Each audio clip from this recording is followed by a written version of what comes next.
Sí, amigos de Dumas Informa, este fin de semana hubo mucho movimiento informativo donde lamentablemente estuvieron implicados jóvenes, barrios populares versus fiestas en lugares exclusivos hasta yates.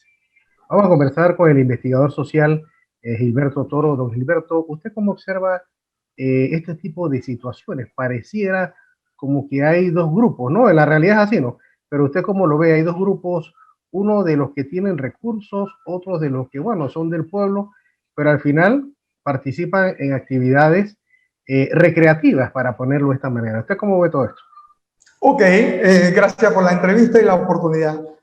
En principio, desde nuestro punto de vista, Dumas, nosotros no lo vemos como si fuera un tema de clase social. Lo vemos más bien como un tema de quienes tienen oportunidades y quienes no tienen oportunidades. Quienes tienen influencia y quienes no tienen influencia. Quienes tienen privacidad y quienes no tienen privacidad. Siempre hemos dicho en nuestra trayectoria de trabajo, sobre todo en los barrios populares, que es más fácil patear una puerta que pedir permiso por un intercom. O sea, ahí está clarito, clarito. En un operativo, en un barrio popular, nada más hay que patear una puerta y hasta la puerta se cae. Me ha tocado verlo directamente. Pero también me ha tocado ver cuando están retenidos presionando un intercom en un PH o un portón para poder entrar o tener que llamar a un seguridad para poder entrar y hacer un operativo. Entonces ahí vemos, ya allí se marca la diferencia de quienes están al alcance de lo que vamos a llamar la aplicación, la certeza del castigo, por decirlo así, y quienes pueden escaparse sin tener que correr de la certeza del castigo. Y aquí vemos entonces cómo de repente quienes cuentan o se creen que tienen influencia, se la juegan para enunciar la frase de nuestro señor presidente de Panamá. Se la rifan apostando a que tienen una tarjeta de todo se vale, porque yo soy fulano de tal. Y los otros se la rifan apostando a su viveza, apostando a la fuerza popular, apostando al poco me importa. Pero cuando vemos, porque en esto también no hay que ser tan radical. Yo monitoreo noticieros de casi todo el mundo y ¿sabes qué? Esto se está repitiendo en Chile, en Francia, en Inglaterra, en Holanda, en México, en Costa Rica. O sea, lo mismo, lo mismo. Los parking no es privilegio, invento de los jóvenes panameños. Ya, en España es el botellón. O sea, entonces lo que estamos viendo aquí, más esta sociedad adulta, debería estar preguntándose qué es lo que está pasando, que nuestros jóvenes están apostando a perderlo todo.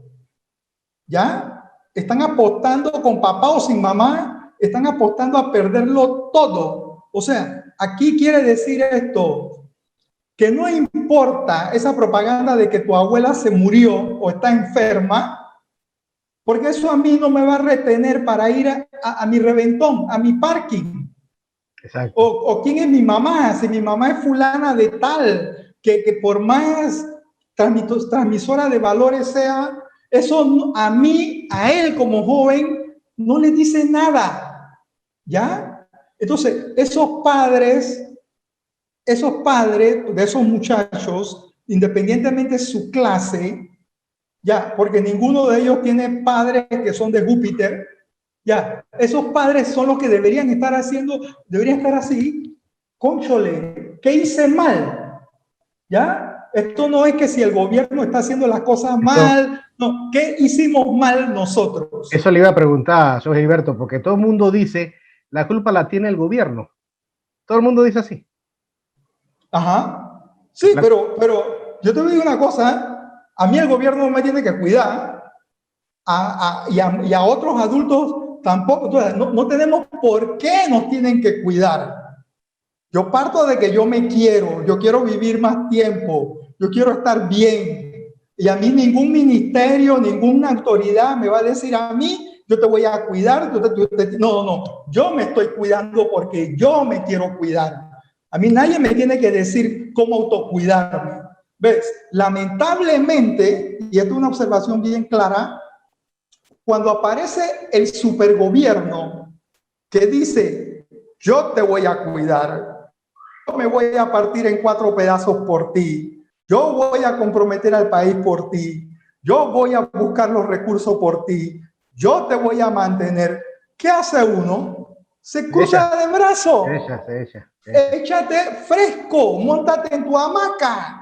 Ya. Y encima de eso, lo peor del caso es que lo han dicho mal.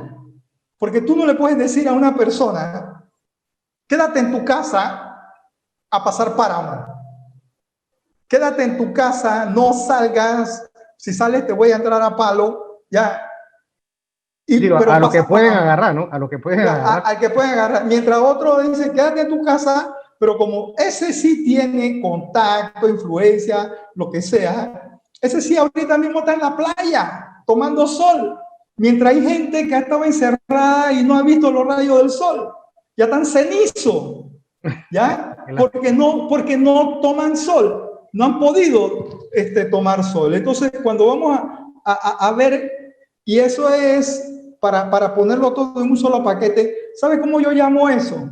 ¿Cómo lo llamo? Cuando pasan esas cosas, ese es una pequeña muestra de la famosa desigualdad socioeconómica que se vive en un país llamado Panamá. O sea, no por gusto estamos dentro del hit parade de los países con la peor distribución de la riqueza en el mundo.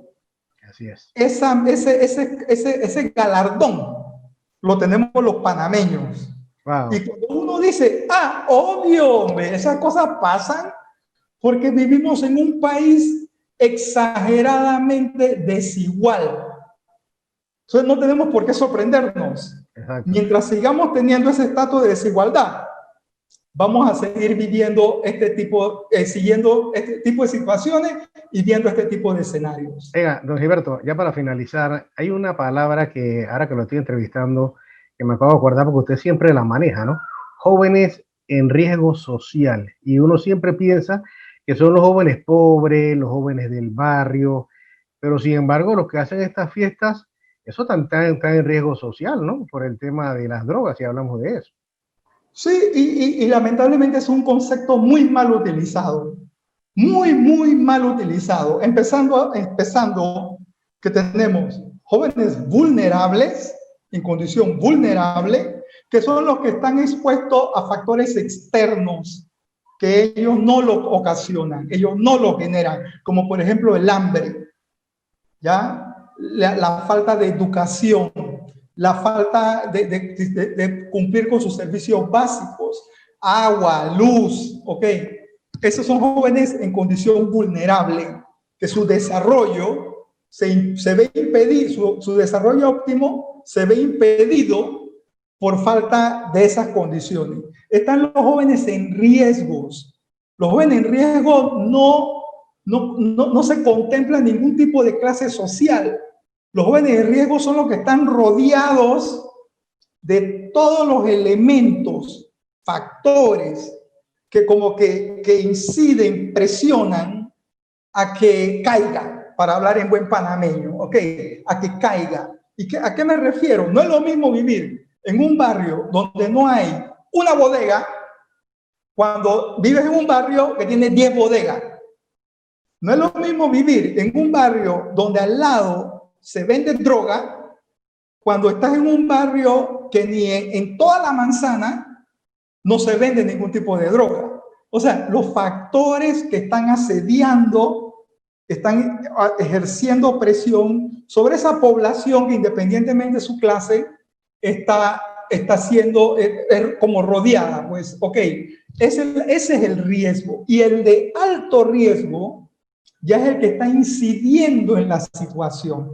Entonces, por ejemplo, un joven puede vivir en un penthouse del piso 70 de un edificio, ¿ok? Pero su papá es alcohólico, consume cocaína, ¿ya? Tiene un arma y es maltratador. Ya, ese joven ya está en riesgo. O puede vivir en un penthouse donde tiene un vecino que es un traficante. Ya ese joven está en riesgo. Entonces aquí la situación de riesgo la estamos manejando tan mal que mira, solo el hecho de que independientemente de la condición social de estos jóvenes, el hecho de que jueguen ruleta rusa por montarse en un yate o irse a una gallera o meterse en un galerón porque hay un parking, ¿ya?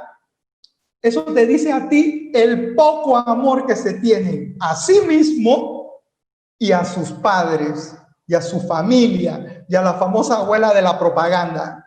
Ya, a eso me refiero. ¿Ves? El poco amor, tanto así que tiene más valor el chuping and drinking, el remeneo, el perreo, ¿ya?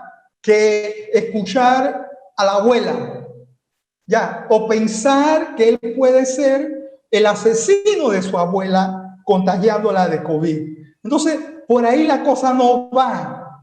El gobierno, las autoridades no han querido comprender que no se están comunicando debidamente con la sociedad. Antes se decía que era cosa de educación, pero oye, ni los Sigmalamba, ni los Sigmalanda han comprendido o quieren comprender este tema de cuarentena, de encierro, de privación. Hay que comprender que ya la gente en el mundo, la gente mayor de 18 años a 40 años, 35 años, está harta.